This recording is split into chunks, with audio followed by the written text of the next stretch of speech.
Hello, everybody, and welcome to this week's episode of Palm Tree Sports Radio. My name is Corey Pujols, your host, and as always, is brought to you powered by IE Sports Radio, your direct feed for all that is sports. Guys, with you guys to my left, I do have my father with me on this 100th episode of Palm Tree Sports Radio. Guys, that's correct, 100 episodes, guys.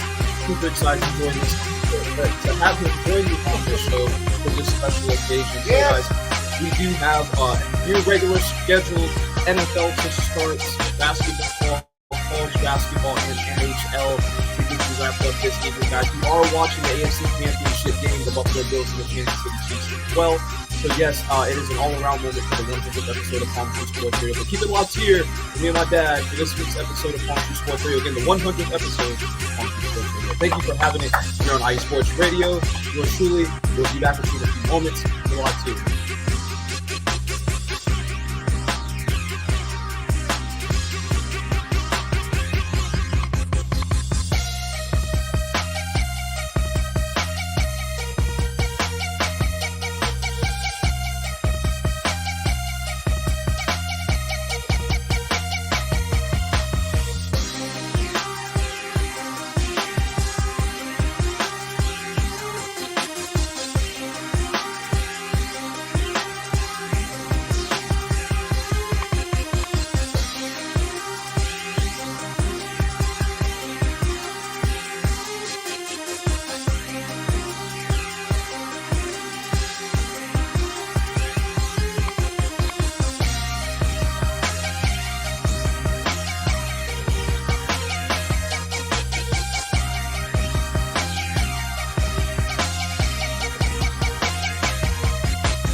Hello, everybody, and welcome to this week's episode of Palm Tree Sports Radio. My name is Corey Pujols. To my left, I have Ellis Pujols, my father, and he is going to be the special guest on this very special occasion, the 100th episode of Palm Tree Sports Radio. We've got the matching Gator gear on, so we got to represent with the blue and orange for the 100th episode. And got some bucks. Yeah, got some little bucks. There's bucks gear everywhere, to be honest with you. But always representing the same places. But yeah, so as far as the show goes, we got a regular show for you guys planned. It's gonna probably be a little bit shorter than normal, just due to the fact that, of course, the Buccaneers being knocked out of the playoffs now ends a lot of the talk about what we could be doing here in Tampa Bay instead of sitting on the couch. But yet here we are, guys. Unfortunately, Washington suffered their loss today. It's like 55-23 or something like that was the score of that game. The Eagles had like 7 rushing touchdowns. Insane. We're watching the AFC Championship game right now. Buffalo's edging it out. Let's go Buffalo. Come on, bring it home, guys. But then, of course, other than that, of course, we're going to go and talk about what happened with Tampa Bay over this past week with the Liam Combs situation. We'll slide into with the Jaguars for a split second. We'll talk about what's going on with the Fins and Tyreek Hill. Then we will move on to the NBA. We'll talk about what's going on with the Heat and the Magic. Both of these teams are in completely separate situations right now. The Heat tumbling down, and it seems like the Magic are actually trying to work their way back up now that they're healthy. And so then after that, we're going to talk college basketball. Of course, the Gators playing tremendous basketball as they get ready to face some of the harder games they're going to see this season against Tennessee and Auburn. And then we'll talk about the Noles and the Canes and why the Canes need to just really focus on trying to fight through the rest of the season and get to the off season so that they can prepare for next season, because this season is shot in half for them. we'll wrap things up with the NHL and talk about the Bolts and the Panthers and why they're also headed in two separate directions right now, with the Panthers hanging in there at the Atlantic, and near the top of the Atlantic in second place. And the Bolts just tumbling down right now as they cannot seem to keep foot with the Panthers in this in-state rivalry that they have. But guys, all that and more on this week's episode of Palm Tree Sports Radio. But first things first, guys, if you are looking for us on social media, guys, you're going to be able to find us on X, on Instagram, Facebook, X, formerly known as Twitter for those of you who haven't converted, YouTube, TikTok, etc. Guys, you can find us at IE Sports Radio. That is at IE Sports Radio. Of course, the website is going to be at iesportsradio.com, www.iesportsradio.com, which is the umbrella that holds all the shows together. So you'll be able to find my show and all of these other shows that we have to offer you here on IE Sports Radio. Of course, if you are listening to us via podcast, you can find us anywhere you listen to your podcast, Spreaker, Spotify. I use Apple Music. Of course, there's Google, there's Amazon as well. So many different places for you to look at to be able to find our podcast, and not just mine, but all of the other ones, again, that IE Sports has to offer. If you guys are looking for the handle for the social media platform on this show, it is going to be at palmtree_IE. Again, that is at palmtree_IE for this show, guys. And of course, falls under the umbrella of IE Sports Radio. So if you see one, you'll see the other. But then after that, guys, obviously we're going to have a moment for our sponsors. Without our sponsors, it'd be really hard for us to do this. So big shout out to them, guys. Thank you so much for what you guys do and for sponsoring us, and vice versa, starting with Planet Beef Jerky, the jerky that's on a whole nother planet, guys. Of course, they have been one of our oldest now sponsors, and so we really appreciate them. Seal the Deal wax seals by our very own Cecilia B as well. And then of course, IE Sports Radio is proudly partnered with Vital Apparel, a brand that not only fits great but also promotes and donates to mental health research. Use code IESR to get 15% off your comfortable and inspiring gym wear to help them in their amazing journey to support mental health, guys. Of course, those are our newest sponsors, and our newest sponsor, Raw Nutrition Supplements. GetRawNutrition.com is the website, and use promo code IESR for 10% off your order right there, guys. Again, big shout out to them. Thank you so much for, without our sponsors, like I said, it'd be really hard to do this. So we really appreciate them. And let's go ahead and get to our message from our sponsors when we get back into the show, and we will go over all the topics we have for you this evening. Keep it locked to your Palm Tree Sports Radio. Corey Pujols, Ellis Pujols, IE Sports Radio, your direct feed for all that is sports.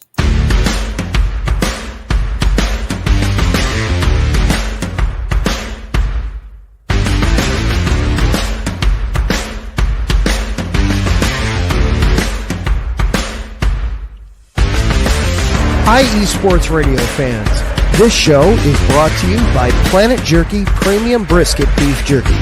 Planet Jerky is the official jerky of the 2022 California League champion Lake Elsinore Storm, single-A affiliate of the San Diego Padres. This all-brisket jerky has gluten-free options, contains no MSG, no sodium nitrate, is low in sugar, and high in protein. Go to their website at planetjerky.net and follow them on Instagram at Planet Jerky. Planet Jerky, the jerky that's on a whole other planet.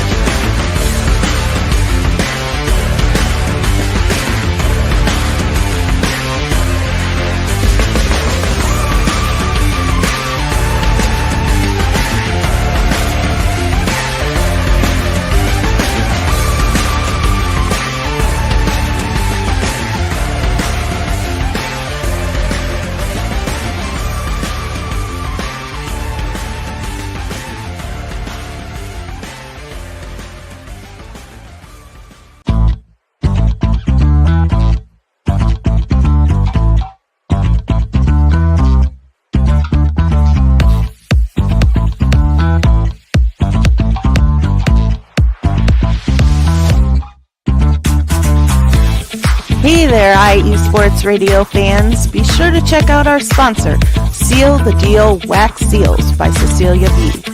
You just finished your very own wedding or baby shower invitations and you're looking for that extra special touch? Maybe you just wrote a letter to a relative or a friend and you want to add to their smile when they receive it. Then seal the deal with Cecilia's handmade sealing wax stamps for your invitations, letters, and gifts. You bring the deal, we'll bring the seal. You can find them on Instagram at sealthedeal_wax stamps and on Facebook, Seal the Deal Wax Seals.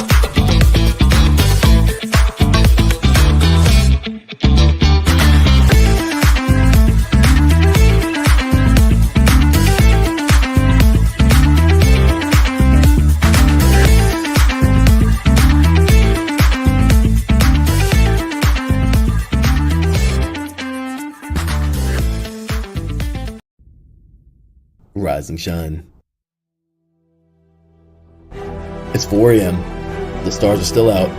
The sun is beneath the horizon, but it's time to punch in and go to work. The comfort of your warm-ups turns into the grinding out of your reps as the clinking and the clanking of the plates create a symphony of euphoria. There's no other feeling like it. Earn it, burn it, and take what's yours. IE Sports Radio has proudly partnered with Vital Apparel, a brand that not only fits great, but also promotes and donates to mental health research. Use our code IESR to get 15% off their comfortable and inspiring gym wear and help them on their amazing journey to support mental health. Go hard, take part in your iron therapy, and be strong. Because when your mental health is as strong as you are, there's no telling how far you'll go.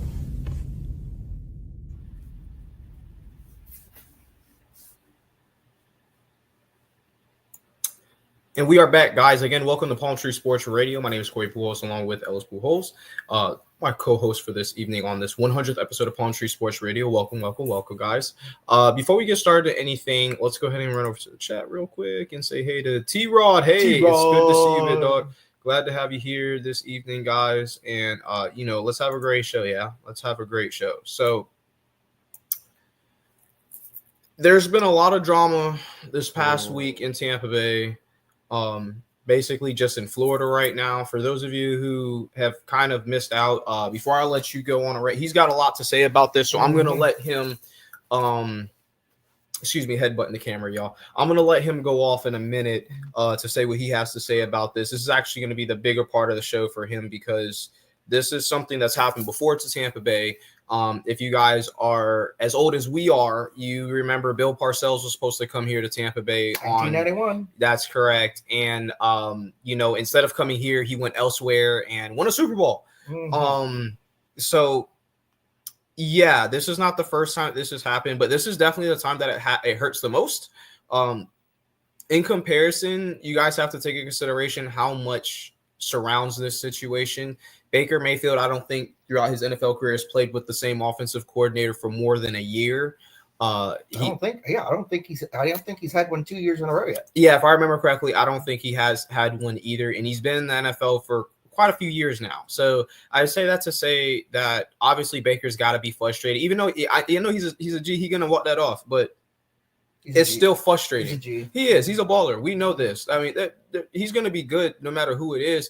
The problem is I really think that we had kind of like a Batman and Robin or maybe like a Superman and Batman perhaps dynamic there with those two. Obviously, he comes in, his Baker's first year with the Buccaneers, we won the NFC South, right? So we won it again this year, but we won it as a top 5 offense in the league, not – you see what I'm saying? As a team that had a great player that played really, really well, for his first year when nobody expected him to be good.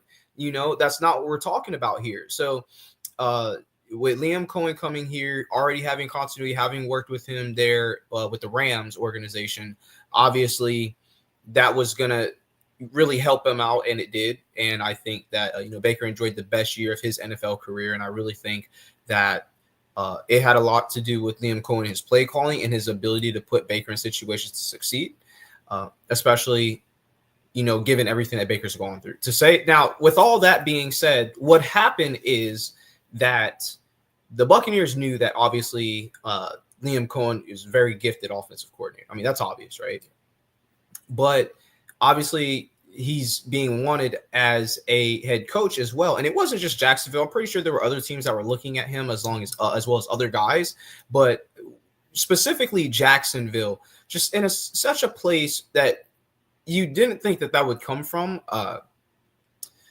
It figures that Jacksonville would be watching Tampa Bay and paying attention to them, even though there's no reason for them to do that. I is the point that I'm trying to make. And for them to kind of, I'm going to call it like this. I feel like it was a poaching. I don't understand the dynamic. I don't think that the coaching was the issue last year. I think that the coaching had part of the issue for Jacksonville, but I really think that it was just how talent was being dispersed and the fact that Sunshine just never really returned to form after his injury a year and a half ago. That's still going to be a problem. It doesn't matter who you put in the head coaching position you still have that problem. Mhm. So at the end of the day, that's where I think Jacksonville is at. I think that I wouldn't have been upset if he just accepted the Jaguars offer off rip, or if he said, hey, listen, Tampa Bay, let me go and see what this is all about, and then I'll give you an answer. No, what he did was he agreed to terms, and then he decided, okay, no, I want to do this. I want to be the head coach of Jacksonville Jaguars. And the interaction between Tampa Bay and Liam Cohen at that point had been minimal. That day they had informed the Bucks that like his child was ill, and that he mentioned the Jaguars opportunity briefly. And then it went from that to him wanting to check it out, to him meeting, and then him agreeing to terms with Jacksonville after agreeing to terms with Tampa Bay. That to me is the backstabbing part. That's the part where it's like you could have just been an adult. You could have just said, let me keep my options open. And instead you decided to act like a young child and, change your mind and go from one side of the fence to the other side of the fence. Oh, I want blue juice. Now I want green juice. Like, I have a 3-year-old. That's how he acts. That's the point that I'm making. And I don't mean it to sound disrespectful, but again, we're adults here, right? We're adults and we communicate like adults. If we're not going to communicate like adults, then why be an adult? With that being said, Dad, go ahead. Whoo! All right. Let me quote the great philosopher Demi Lovato. Sorry, not sorry for what I'm about to say. We got screwed. All right. I carefully looked at all the details. Best information did come from ESPN. I'm going to give a hat tip up to Michael DeRocco and Jenna Lane. I think Jenna had Tampa connections, if I remember correctly. Definitely Florida connections for sure. All right. Timeline. January 6th, Doug Peterson. See you. We don't be it. Knew that was coming. That was coming. Everybody saw that. All right. And then he started doing the interviews. And he was one of the ones asked to be part of the interview pool.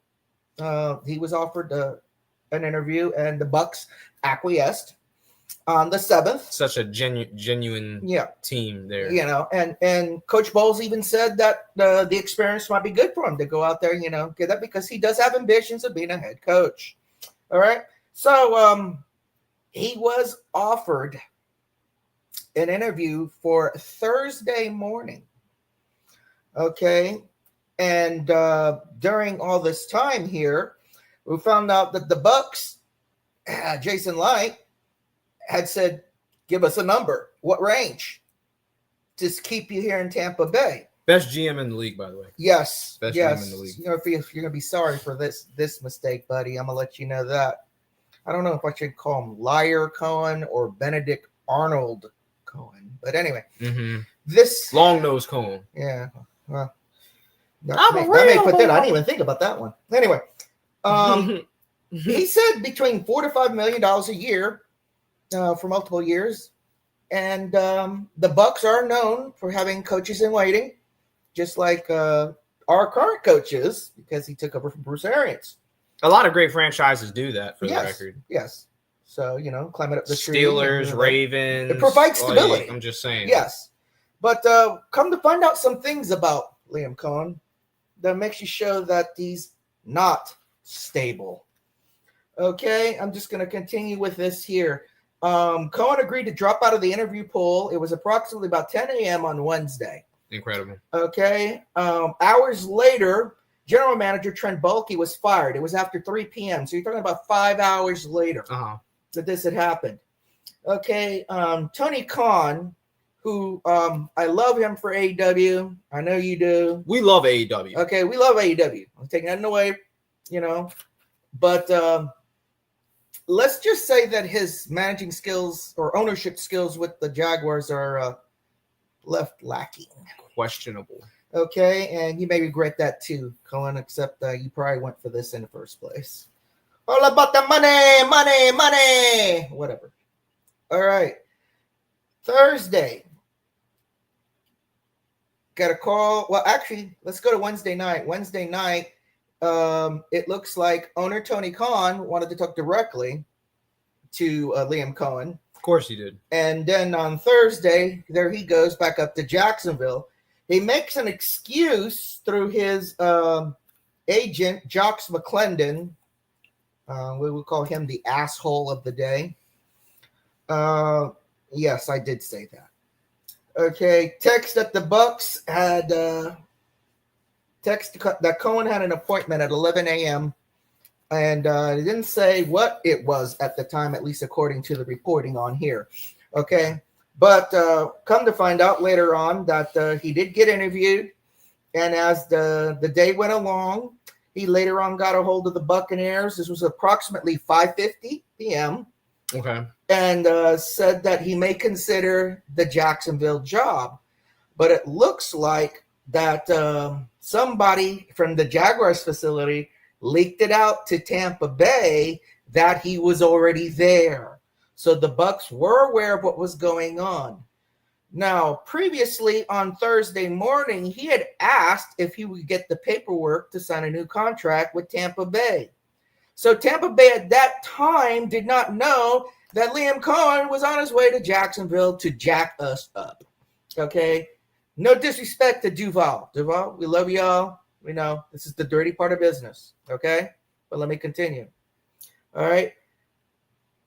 It winds up being about midnight that they wind up getting everything finalized, and it was 9 p.m. when he officially told Tampa Bay that he was going to be the head coach of the Jacksonville Jaguars.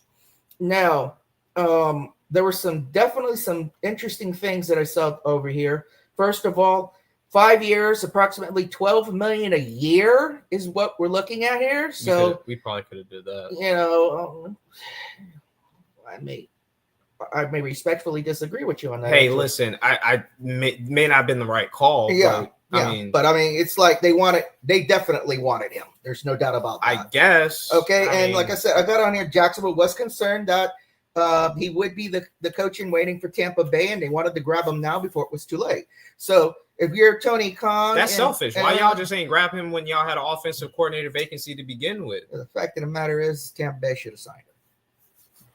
Tampa Bay and yeah, I'm throwing shade on Bowles. Yes, I am.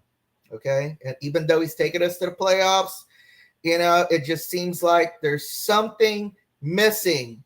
All right, whether it's clock management or talent on the back end, there's issues. Yeah, there's problems. Okay, and I remember past indications they did that to our dear Tony Dungy. And then he goes on to the Colts and wins the Super Bowl with Peyton and the boys. And we got a history of that going down. Joseph Adai and Reggie Wayne. Yeah, some guy named Peyton Harrison. Or some dude like that. Yeah, Peyton. Anyway, so a little bit of background on Liam Cohen will show you that he hasn't been staying pretty much anywhere. You know, I think he moves around as much as offensive coordinators move around of Tampa Bay. Hey, hold on. Kentucky, the Rams, back to Kentucky. Yeah. He was supposed to go to Holy Cross when he wound up going to Kentucky. You know that, right? Really? Yeah, Holy Cross was left hanging, similar to how we just got left hanging. Man.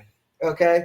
And you know, wow, we basically screwed. You know, he had a chance to stay as coach and waiting for about $4 to $5 million a year as an offensive coordinator, but you know, 5 years, 12 million a year. It is what it is. Okay, but the fact that he was shady like that, and I ain't talking M&M. Okay, no, not cool. No bueno. Cohen. Benedict Arnold Cohen. And what that means is that, going back to the original point that I had before I let you go, I got a couple of stats I want to mention too. But sure. But the most important stat is Buccaneers have no offensive coordinator right now. Again. Okay, let's talk about how good Baker performed last year, and let's talk about how much better it had been in comparison to all the other years he played up until this point. And then let's talk about the fact that, again, now he no longer has an offensive coordinator. Obviously, Baker's still going to be a great quarterback next year. I fully believe that. I have all the faith in the world in him in that. What my problem is You spend a year adjusting, and then you spend another year adjusting, and another year adjusting, and another. At some point in time, he's going to want to just like bite down and say enough is enough. Okay, I don't care if you don't hire offensive coordinator at this point, because what's the point if they're just going to leave after a year? Okay, because the next team wants to come take our guy. I mean, this is the second year in a row this has happened. This is the third offensive coordinator that Baker will have had in 3 years, okay, including a team switch. Or when you look at that, he switched teams before that too, because he was with the Panthers and got cut by the Panthers before going to the Rams, having this really good 5-game football stretch, including this amazing come from behind victory against the Raiders. And then boom, he signs with Tampa Bay, approve a year, and now he's $100 million contract, okay? What more? Why is this happening to Baker is a good question. I understand this is business, but Jesus, 3 years, 3 different offensive coordinators, okay, including 3 team switches, right? So, yeah, I mean, it's incredible. That's so stressful. Now, I shouldn't, but I'm going to give him some flowers. Okay, under his leadership during that 1 year, all right, Baker Mayfield went from a career best 28 touchdowns to 41 this season. Best year for him. It's third most in Buccaneer history. And mind you, he did that without Godwin for more than half of the season and with Evans out for 3 games. So it shows you that Cohen could adjust his scheme to the different personnel that he had on offense. So we give him that credit because he did that for us. All right. The other thing is the 28.6 points per game average was third most in the league, and it was the third most in Buccaneer history, behind 2020 and 2021, behind the GOAT, Tom Brady. All right. And even the rushing game, that's where our biggest benefit came out of. Okay, we went up from league worst 88.8 yards per game to 149.2 yards per game. It was 4th in the league, and it was the best year ever as a rushing offense for the Buccaneers. And one of the biggest reasons for that is the guy Bucky Irving. Freaking Irving. Okay. Okay, you're going to say said that a lot. We told you all back in the day when he got drafted, he was going to be the steal of the draft. Still stand by it.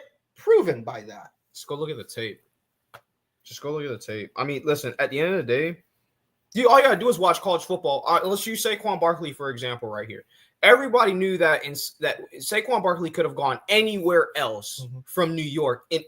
Instantly, that team was going to become a threat, at least on offense.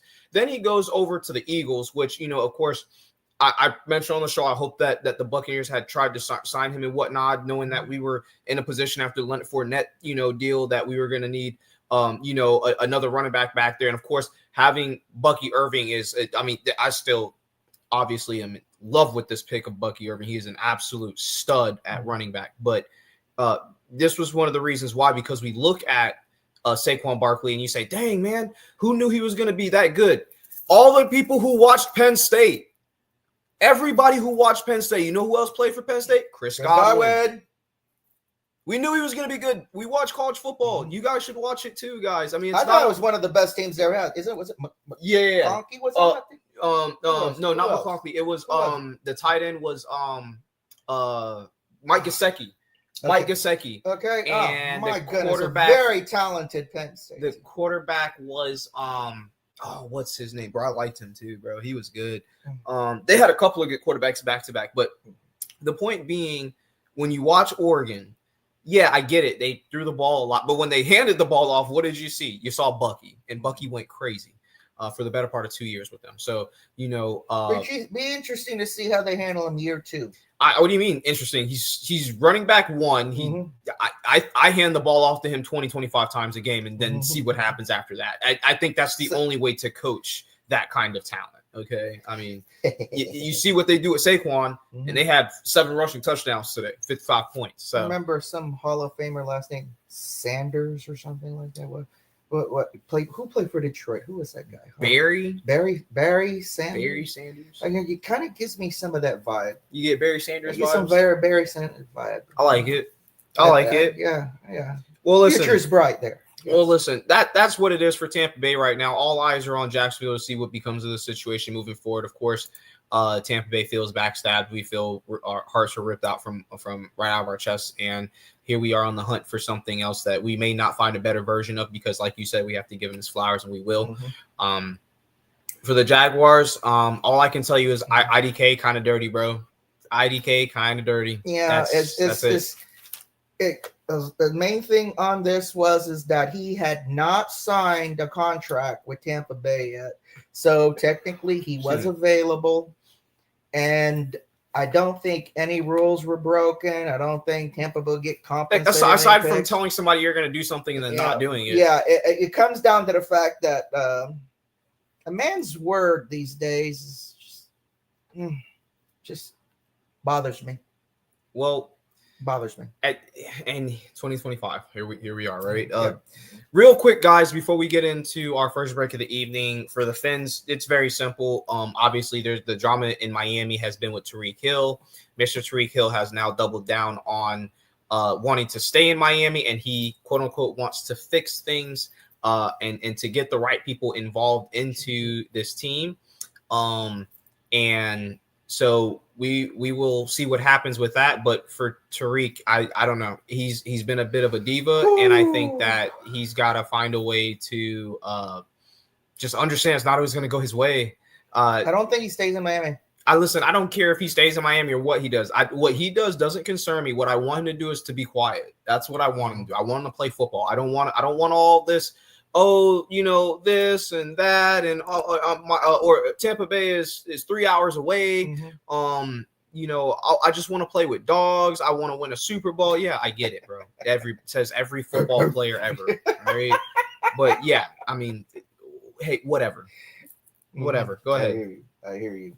Well, there's of course, dealing with the Jags real quick. Of course, they're going to need to do GM. I know they're with the Fins. What are they going to do? Are they going to draft a quarterback in this draft? Because Tua is still questionable. I mean, can they feel confident that he can hold up through a season? It's kind of hard if he doesn't. Yeah, and it comes down. I think it comes down to getting that right offensive line in place in order to do that.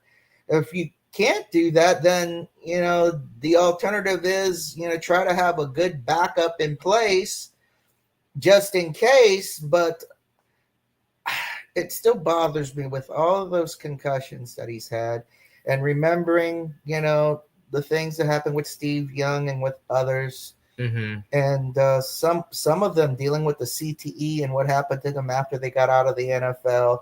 It's like, is it worth it to do it? Okay. And I'm just going to leave it at that right now. ... That's the big question. And it's the same question I've been asking all season. Can he stay healthy?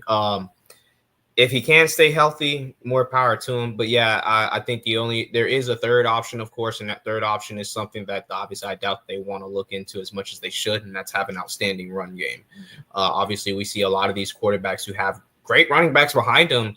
They touch the ball every play, but they hold on to the ball a lot less. And I think that that's just something that has to mean a lot to somebody like Tua Tagovailoa, which would just help his ability to not have to worry about contact that much more. And so, but at the end of the day, you make a good point. I agree. Can he stay healthy? That's the question. Everything else is academic otherwise. But yeah, I mean, that's what it is. So in the meantime, between time, Larry B in the building. What's up, Larry Legend? Thank you guys so much for joining us here on this momentous 100th episode of Palm Tree Sports Radio. Happy 100 indeed. Thank you guys so much. And with that being said, you guys, let's get into our first break of the evening. When we get back, we will go ahead and jump into the NBA, college basketball, and wrap things up with the NHL. And I'll send you guys on your way. Keep it locked here for Palm Tree Sports Radio for all your Florida sports needs. We'll be back in 2 minutes. As always, this is Corey Pujols with Ellis Pujols, your host for this week's episode of Palm Tree Sports Radio, brought to you by IE Sports Radio, your direct feed for all that is sports.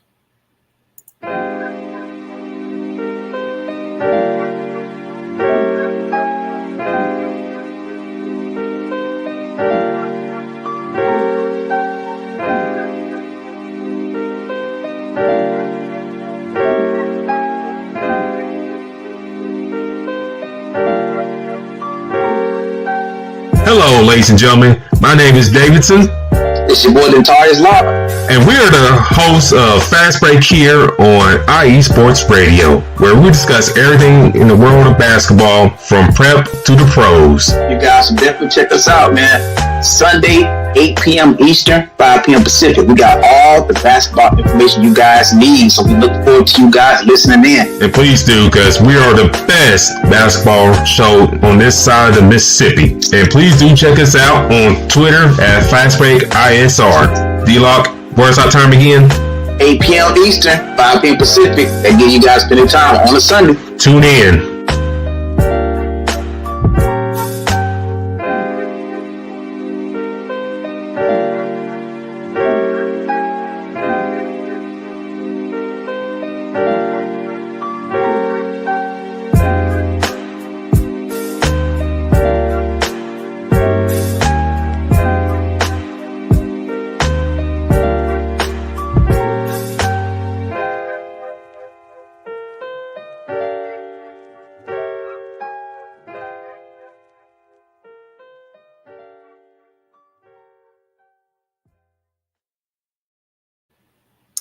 Hey everybody, welcome back to Palm Tree Sports Radio. My name is Corey Pujols, along with Ellis Pujols here for this week's episode of Palm Tree Sports, the 100th episode of Palm Tree Sports. Thank you guys again so much for joining us on this momentous ride. It's taken a while to get here, but I'm so glad that we've been able to do so. And with that being said, speaking of 100 episodes, I hope to be here for 200, and I hope to be talking about these two teams playing better basketball on that 200th episode of Palm Tree Sports, because unfortunately the Miami Heat they're struggling right now. I mean, I don't even know what to say about this team. They've been 2-2 over the last 4 all year long.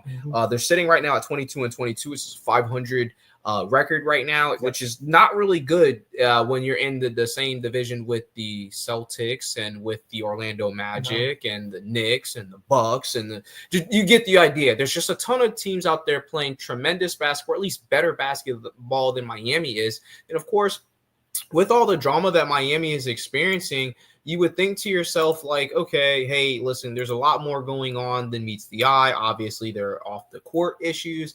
There are who is going to be our next big star issues. There is our star doesn't want to play for us issues. So I get it. Doesn't matter. This is professional basketball. We need to figure out what's going on with JB, and we need to get her done, for lack of a better term. And fortunately for the Heat, they were able to win the game against the Nets. They win this ball game 106-97. Obviously, the Nets are a very, very young team, right? So they're in their second year behind the developing Victor Wembanyama, and that is a large part to why we are seeing them struggle. I fully suspect that within a year or two, no later than 2027, that the Nets will be a young. I said Victor Wembanyama was speaking about the Nets. I'm thinking about the wrong team, guys. I'm sorry, but the Spurs is a young team. The Nets, on the other hand, are in a transition. I apologize again. I'm looking at the wrong information. I apologize. But yeah, no, the Nets are in a different area right now. Obviously, they're struggling. I mean, obviously, the record speaks for itself, 14-32. But the struggle is a lot more internal than external. I think that there is kind of a coaching separation there. I don't know what the Nets are trying to do as far as as what they identify. You know, I really don't know if they're trying to be a big, be a small, if they're trying to lean on their defense, if there are a lot of questions, essentially, is what I'm getting at. And so you have to win that game as Miami. Well, before that, they had lost 3 in a row. Okay. So, or I think it was 3 in a row. It was either 2 and I think it was 2 games. They won the one before that and then lost 2 before that. So, yeah, it's an extremely stressful situation for Miami right now, and I don't know what's going to come of it. Like I said, we got to see what happens with JB. He just came back from suspension. They were going to suspend him again for 2 games. For 2 games, and you know, again, he wants out, right? Like he wants out of Miami. So, I don't know. Tomorrow's game is going to be against the Magic, guys. Get ready for that. That's going to be at 7:30. Magic rocking a 24-23 record, slightly better than the Heat's record, but they also have gotten healthy, which is essentially what we're about to talk about. In fact, let's go ahead and move on from the Heat over to the Magic. So that's the big story for Orlando, is that they're finally healthy. They've got their Franz Wagner and Paul Banchero are both playing right now. In fact, both of them go crazy in their win against the Pistons. They both go for 32 points, 7 assists. Banchero had 9 rebounds to Wagner's 4. And Banchero played 40 minutes to Wagner's 30 minutes. But again, you have your two-star players both cracking 30 points in the same ball game against the Pistons. 121 to 113 was the score of that game. Yes, I get it. They're young and they're ambitious. They've got a really, really good team, but when they're healthy, this team is dangerous. There's no way around it. We've seen them beat the Celtics last year on the Celtics run into the playoffs, in fact, and I'm pretty sure we'll see them do that again this year at some point. I say that to say that Orlando can play with anybody. And like I said, this team is in a very, very special place. And like I said, I'm very proud to see these young men stepping up. And, you're a big Orlando fan. Yes. I mean, I've got some concerns, though. Yeah. What's that? What are your concerns? Last 10, they're 3-7. Even though they're still over 500, they're 13 games back of the Cavaliers. Shout out Jim B. All right. Your Cavs are nuts. They're going off. They're going crazy. But and they're 5-5 the last 10 though, so they're coming down to earth a little bit more. But they still, 4.5 in front of the Celtics right now. Such a fast start. They came off. Yeah. So they've definitely had much more upswing. Remember, that was the first round matchup in the postseason last year. It was. Yeah. So that being said, they're going to get back together. They're going to make a run. It's still really tight, so they can easily move back into like a 4 slot, where the Bucks are right now, 10 back. But the Heat definitely have the bigger issues. I'm hearing Laker rumors about a certain Heat player, whether that's true or not. Let it go for the time being. Heat still got to play basketball regardless of the drama going on right now. That's the truth of it. With the Heat, I think that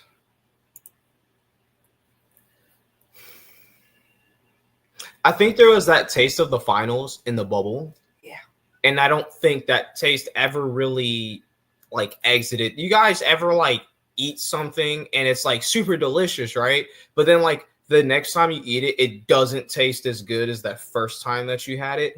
I feel like that's the mental state or just the current being of Miami right now. I mean, like I said, when you get there, Jimmy played his behind off. I know, and real quick, I just want to debunk something. There's this thought process that somehow the bubble championship doesn't count or that what was done in the bubble didn't matter. Mm-hmm. Guys, not only was the bubble permanent and factual and as real as it gets for basketball, guys, you have to remember that there was a pandemic that was going on that was claiming hundreds of thousands of people's lives. And I think it ended up being in the millions, right? So when you look at that, you have to take in consideration these guys still, what did they play basketball? They didn't just play basketball for themselves. They were going to get paid one way or another. Right. Okay.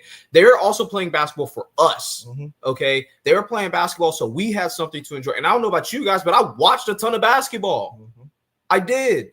And I just happened to be a Lakers fan because I love LeBron. It is what it is. Of course, we benefited from it due to the fact that we won, but it's not from the standpoint of it doesn't count. No, it counts. And not only that, but it was one of the more influential championships, in my opinion, just due to the fact of what was going on in the world, the way that COVID affected so many people. I myself had to deal with COVID. I mean, you eventually had to deal with it at one point in time. Later. But the point is being, if you experienced it or you really take in consideration what it meant for these people, some of these people didn't see their family for 3-4 months at a time. Yeah. Okay. And when you I couldn't go a week without seeing my boy. I couldn't go a day without seeing my boy. So I can only imagine what that must feel like for them. So let's go ahead and get that out of the way, and call that like what it is. And due to that, I really think that what happened for Miami getting to that finals and really having an opportunity to bring home a very difficult championship in a time where they weren't sure if they were going to be able to do it.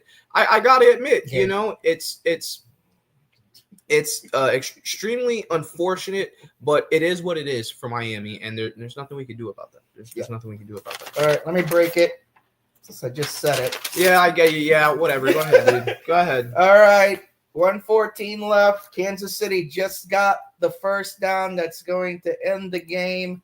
Kansas City's going to yet another Super Bowl.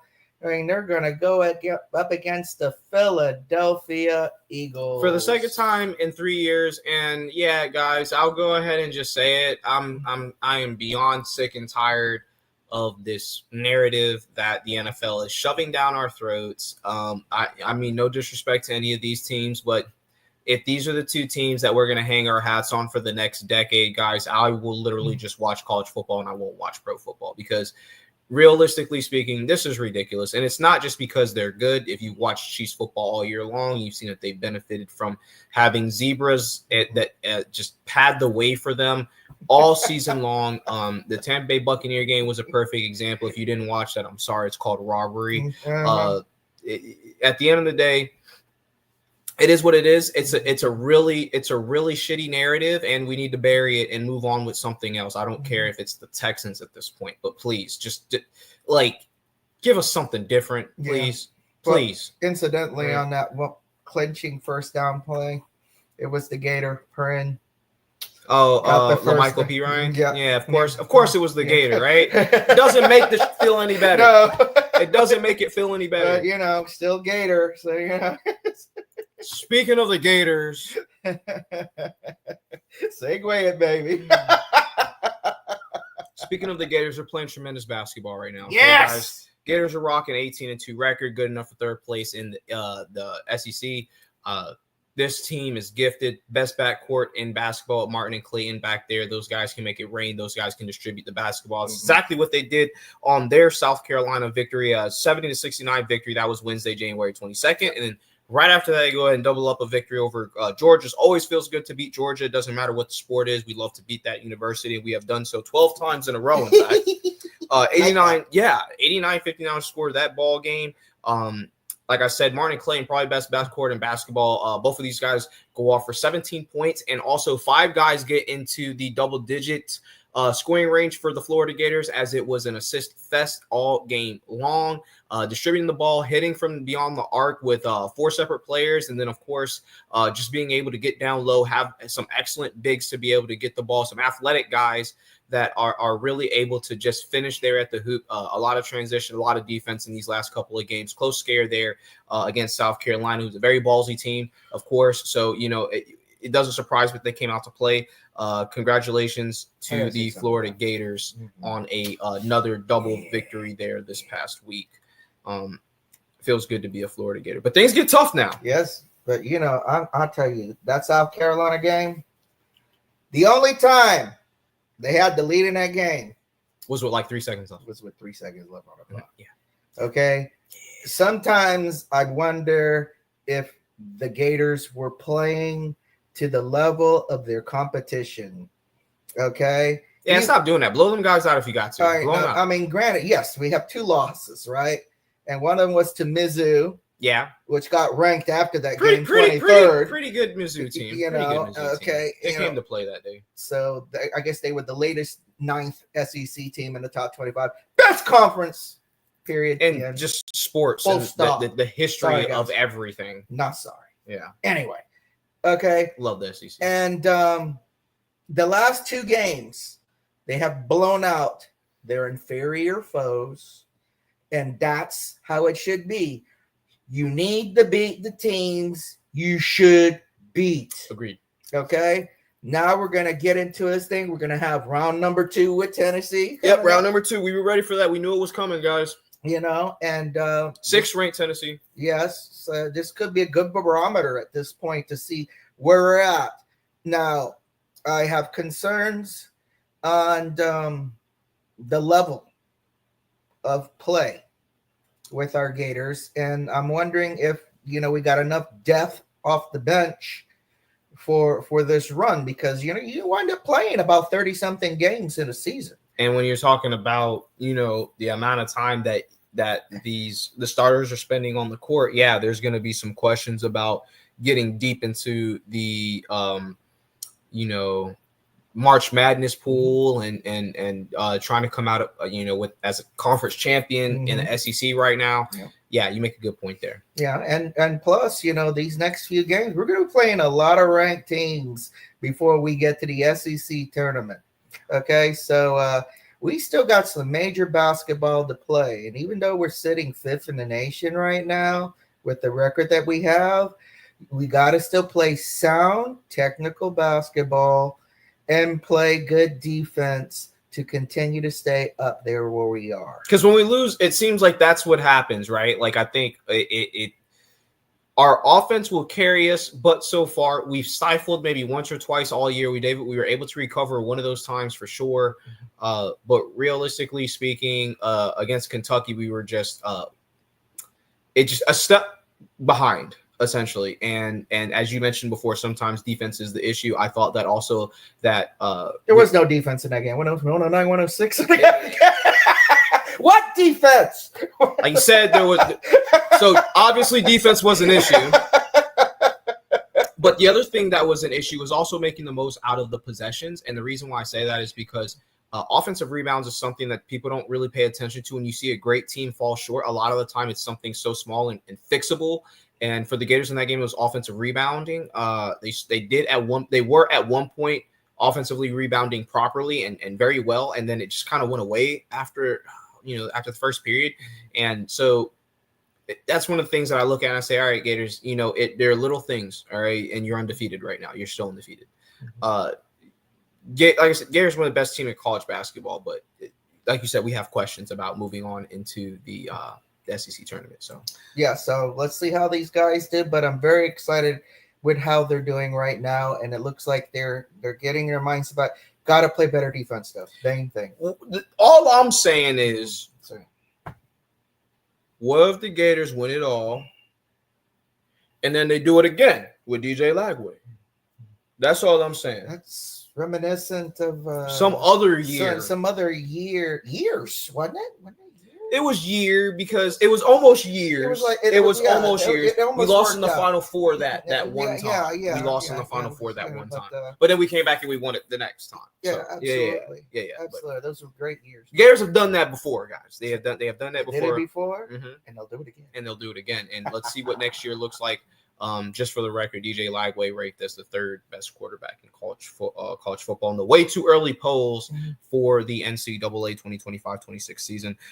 For Noles men's basketball, guys. So the Noles, we thought that they were going to be ranked after last week. No, they're not ranked. They're still 13-7. They lost the last 2. I think they will be this week, though. I mean, they're going to have to win all 2 games and hope that a whole bunch of other teams lose because, like I said, they've dropped their last 2 games in conference play. That would be as well. Stanford and Cali, they lose to Cali first, 11-9. Okay, Cali, they lose to 77-68. That was Wednesday, January 22nd, and then they double up their losses for this week after losing to Stanford 78-71. That game was yesterday. Stanford rocking a 14-6 record, sitting at I think 6th in the ACC. Next, they got to go see Virginia State. That is 8-12 Virginia State. That game is going to be Wednesday, January 29th at 7 p.m. So Knowles, we thought that they were going to get somewhere. As it turns out, they're not quite there yet. Not quite there yet. So, but they're still a good team, and I agree. They can continue to keep some positive mo going. They can make the dance. I think they'll make the dance. Yeah, I think they'll make the dance. But they're gonna have to win. They're gonna have to win some blue chip games. They're gonna have to win some good ones. Yeah, and get some of those losses back for sure, because these are 2 games that I thought that they could win. In all honesty, against Cal and Stanford. Stanford was probably going to be the harder game of the 2, but realistically, I thought that they could have won both of those games. And to fall up short, it's leaving doubts, man. It's leaving some doubts there. It's why you're not ranked now. So then they don't deserve to be there, right? Well, another team that don't deserve to be anywhere right now near basketball. We have to do this segment? You guessed it. Yep. You was right. Miami. Oh, Miami. We should leave Miami to Fast and Furious movies. Because right now they have so much drama. South Beach much is drama. great. Don't get me wrong, Miami. Oh my Love gosh. South Beach. Okay. It was great. Okay. Too Fast, Too Furious was Yeah. shot in Miami, Florida, guys. If you didn't know, if you don't watch Fast and Furious movies, I don't know what's wrong with you. But the second one with Tyrese and Ludacris and all of them in it was shot in Miami. Okay, so enough drama for a Fast and Furious movie is the point that I'm making. They're 4-16. Okay, that is like the square root of their losses is their wins. Any mathematicians in the building? If so, please. Besides him, you're 4-16. Your wins are the square root of your losses. That is. I've not seen that. Oy vey! What he said. Yeah. They lost to Stanford 88-51. Woo, that was a blowout. Okay. Wednesday, January 22nd, and they go ahead and double their losses yesterday against Cal. Obviously, the Noles and the Canes flipped their opponents for the week. We've seen this in college sports many, many times. Again, they're also in the same conference. Doesn't help anything. Yeah. They lose to Cal 98-94. That game was yesterday. There's nothing to get excited about here, guys. They've lost 9 in a row. They have to go see Virginia. That's 9-11 Virginia. I mean, if they were going to have a spontaneous moment, here's your best shot if you're betting on the Canes. But Wednesday, January 29th at 7 p.m. is when we start time of that ball game. Godspeed to Miami. That's all. That's all, folks. That's all I got to say about right, that's all I got to say about it. They've lost 9 in a row, guys. I don't know. Miami needs Pimp My Ride. They need America's Next Top Model. They need, what other shows do that? Digging in the Crates for the old songs. They take it back to like when they were good at basketball, because this is not that time. Again, what a difference 2 years makes, because we thought Miami was going to be the best team in college basketball 2 years ago, and here we are. But I am hearing one thing on the football, and let's put one. Oh yeah, their quarterback quit on them. I'm still on that. There's that thing there where he said the quarterback quit. They're saying Cam Ward could possibly still be one of the first picks of the draft, which I don't know about that. Taylor Swift. Sorry, I need a drink. Anyway, leave it alone. I think I will have that. Yeah, because that's just a freaking distraction in its own right. Sorry, Swifties. Anyway, way too early prediction. Birthday present for Shaquan Barkley. Fly, Eagles, fly. I don't ever say that. But because of Barkley, I will do it. I hope they both lose. Somebody's got to win.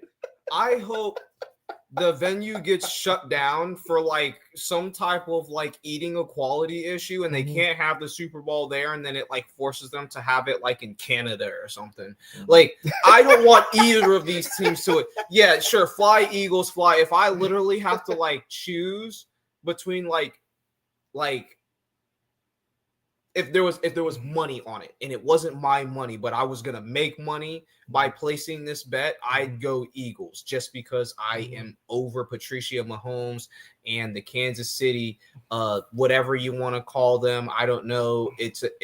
I'm over Kelsey and bro. I'm gonna call it like what it is. Listen. I'm gonna call it like what it is before we get back on this. And I'm sorry, guys. This is my show. This is my opinion. But the Chiefs are a very feminine football team. Woo! Okay, they expect a lot from the people who take care of them, and the same people that take care of them are becoming an endangered species in the African deserts or wherever the zebras lie when they're not in public. Okay, the point that I'm making is this is no longer a fun game to watch, and I think that it is also at a point where I don't know why we see the things we see. We saw that one play where it clearly wasn't a catch, and they called it a catch, and they were very quick to say catch. And the ball hit the ground. The ball hit the ground. Ball hit the ground. And they slow it down on TV for us. Complete. Tony Romo said it himself. The ball hit the ground. Yeah. There was no, if you can possess the ball with one hand like that and do all, listen, I get it. You know, David Tyree and Odell Beckham Jr. and Mike Evans, y'all want to be so cool like them. Guys, that's not going to hold up. It never will hold up. It's a sham to watch this franchise play football. It is what it is. One more thing, since we're venting. All right. Travis Kelce is a great tight end.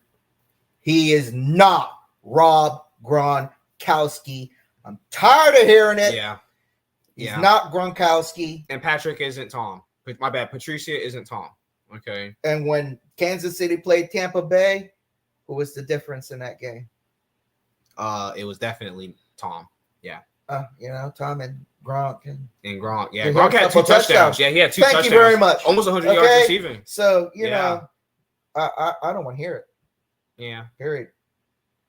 Yeah, I agree. And guys, just for the record, again, this is just our opinion, but realistically speaking, it's our show. If you show, actually. There's that.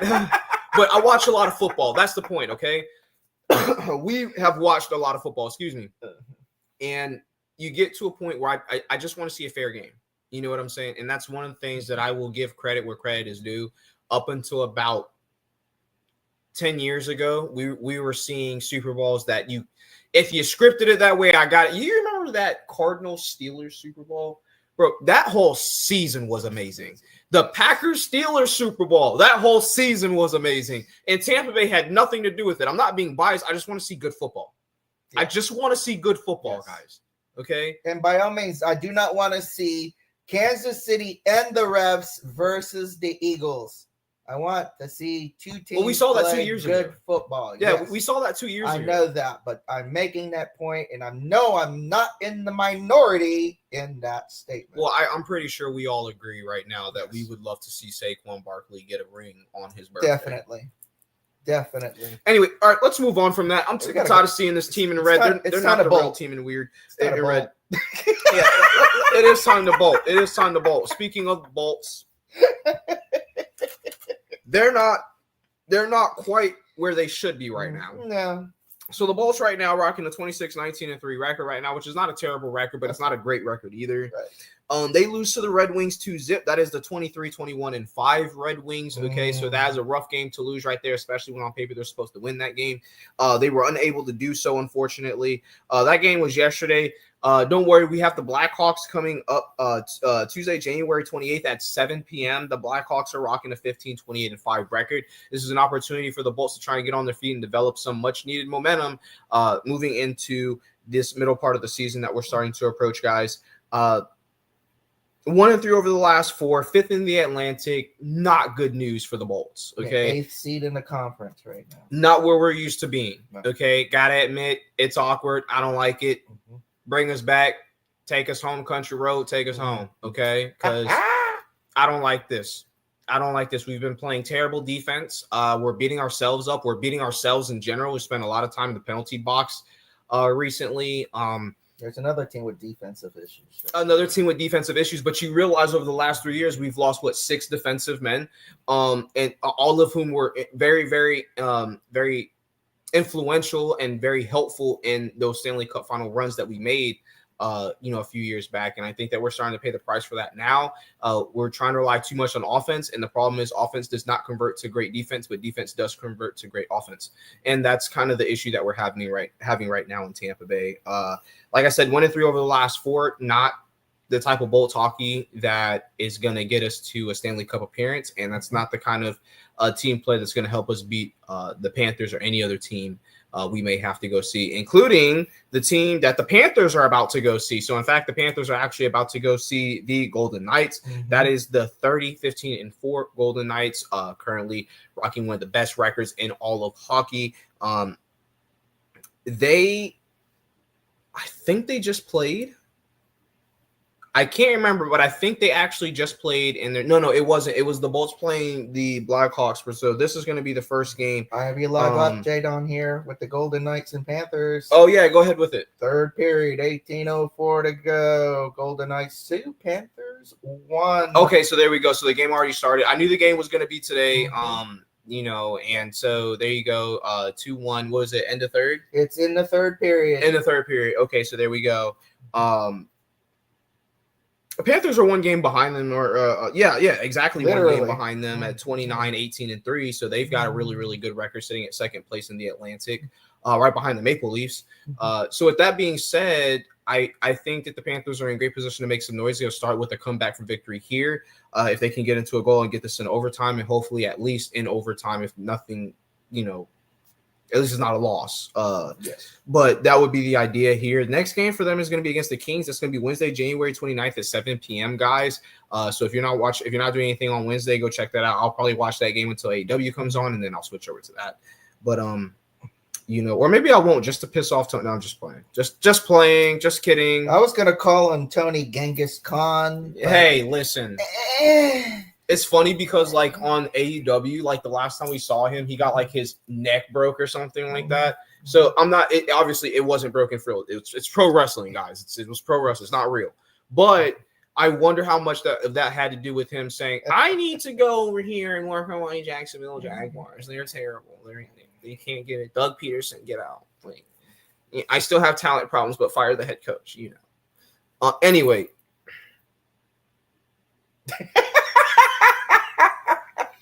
He's getting a migraine. I'm just, as you guys can see, I'm still very upset about the Liam Combs situation. Yes, so yes. And I told him I definitely wanted to be the show, and I wanted to vent, and I'm thankful for him letting me on number 100, and allowing me to do that. God, that guy was.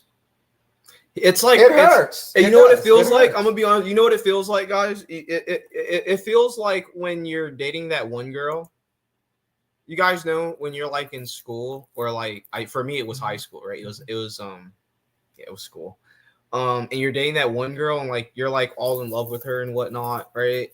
And you see something weird, and it's like, yo, like you hang out with that guy a lot, or why is that guy so important to you, or whatever the case may be. And he's like, oh, that's nobody. That's like the brother to me. And then you like walk in on them, like, yeah.